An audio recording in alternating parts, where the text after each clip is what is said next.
சாணக்கியர் குருகுல ரகசியங்கள் எபிசோட் 1.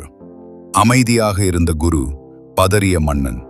அந்த இரவு அரண்மனையில் யாரும் தூங்கவில்லை. அமைதி இருந்தது. ஆனால் அந்த அமைதிக்குள் பயம் ஒளிந்திருந்தது.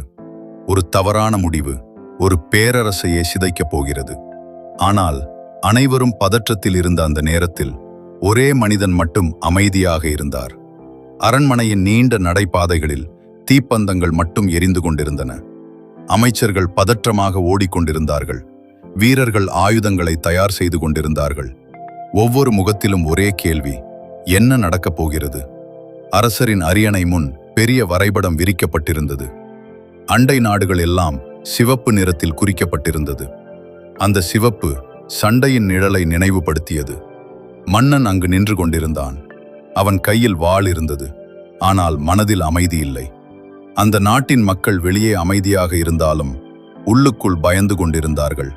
ஏனெனில் ஒரு போர் வந்தால் முதலில் பாதிக்கப்படுவது ராஜாக்கள் அல்ல, சாதாரண மக்கள்தான். ஒரு தூதர் வேகமாக வந்து மண்டியிட்டு செய்தி சொன்னான்: அண்டை நாட்டின் படைகள் எல்லைக்கருகே வந்துவிட்டன. அவர்கள் எப்போது வேண்டுமானாலும் தாக்கலாம். அந்த ஒரு செய்தி அரண்மனையின் காற்றையே கனமாக மாற்றிவிட்டது. மன்னன் கோபமாக எழுந்தான்.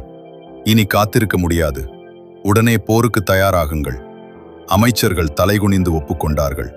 யாருக்கும் எதிராக பேச தைரியம் இல்லை. அந்த நேரத்தில் மன்னனின் மனதில் ஓடியது வெற்றி அல்ல, தோல்வி பற்றிய பயம். அந்த குழப்பமான நேரத்தில் மெதுவான பாத சத்தம் கேட்டது. அனைவரும் திரும்பி பார்த்தார்கள். சாணக்கியர் நடந்து வந்தார். அவரின் நடை மெதுவாக இருந்தது. முகம் அமைதியாக இருந்தது. அரண்மனையில் உள்ள எல்லா பதற்றத்திற்கும் அவர் வெளியே இருப்பது போல தோன்றியது. அனைவரும் பதற்றத்தில் இருந்தபோது ஒரே மனிதன் மட்டும் அமைதியாக இருந்தார். மன்னன் அவசரமாக கேட்டான்: குருவே, போர் நம்மை நோக்கி வருகிறது. நீங்கள் ஏன் அமைதியாக இருக்கிறீர்கள்? சாணக்கியர் பதில் சொல்லவில்லை. அவர் மட்டும் மன்னனை அமைதியாக பார்த்தார். சாணக்கியர் திடீரென சிரித்தார். அந்த சிரிப்பு யாருக்கும் புரியவில்லை. அமைச்சர்கள் ஒருவரை ஒருவர் பார்த்தார்கள். மன்னன் கோபமாக கேட்டான்: இந்த நேரத்தில் நீங்கள் ஏன் சிரிக்கிறீர்கள்? ஆனால் சாணக்கியர் உடனே பதில் சொல்லவில்லை.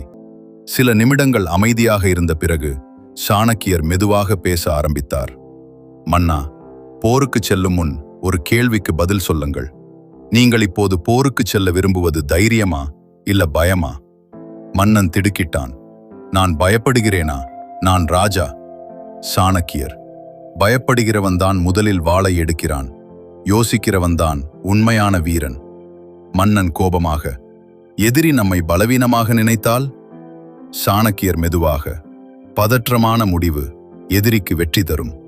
அமைதியான முடிவு நேரத்தையே நமக்காக வேலை செய்ய வைக்கும். மன்னன் அமைதியாகினான். அவன் முகத்தில் கோபத்துக்கு பதிலாக குழப்பம் தெரிந்தது. அந்த நேரத்தில் திடீரென ஒரு புதிய தூதர் ஓடி வந்தான். மன்னா, புதிய செய்தி. அனைவரும் பதட்டமாக பார்த்தார்கள். எதிரி படைகள் தங்கள் முகாமில் நிறுத்தப்பட்டிருக்கின்றன. அவர்கள் தாக்கவில்லை. அரண்மனையில் மௌனம். மன்னன் சாணக்கியரை பார்த்தான். இது எப்படி சாத்தியம்? சாணக்கியர் மெதுவாக சொன்னார்: அவர்கள் நம்மை பயமுறுத்த வந்தார்கள். நாம் பதறியிருந்தால் போர் ஏற்கனவே தொடங்கியிருக்கும். நம்ம வாழ்க்கையிலும் இதேதான் நடக்கிறது. ஒரு சிறிய பிரச்சனை வந்தாலே நாம உடனே முடிவு எடுக்க முயற்சி செய்கிறோம். வேலை பிரச்சனை, உறவு பிரச்சனை, வாழ்க்கை சந்தேகம், எல்லாவற்றிலும் அவசரம். ஆனா சாணக்கியர் சொல்லும் உண்மை என்ன? பதற்றம் தீர்வு அல்ல, அது தவறான கதவை திறக்கும் சாவி. சில நேரங்களில் காத்திருப்பது தோல்வி அல்ல, அது அறிவு. அந்த நாள் மன்னன் புரிந்து கொண்டான். வாள் பிடிப்பது வீரத்தல்ல, மனதை கட்டுப்படுத்துவதுதான் உண்மையான வீரத்தனம். அரண்மனையில் அனைவரும் சாணக்கியரை மதிப்புடன் பார்த்தார்கள். ஏனெனில் அவர் போரை கைவிடவில்லை, அன்னெசரி போரை தடுத்தார். அமைதி பலவீனம் அல்ல, அது புரிதலின் உச்சம் என்பதை மன்னன் அந்த இரவு உணர்ந்தான்.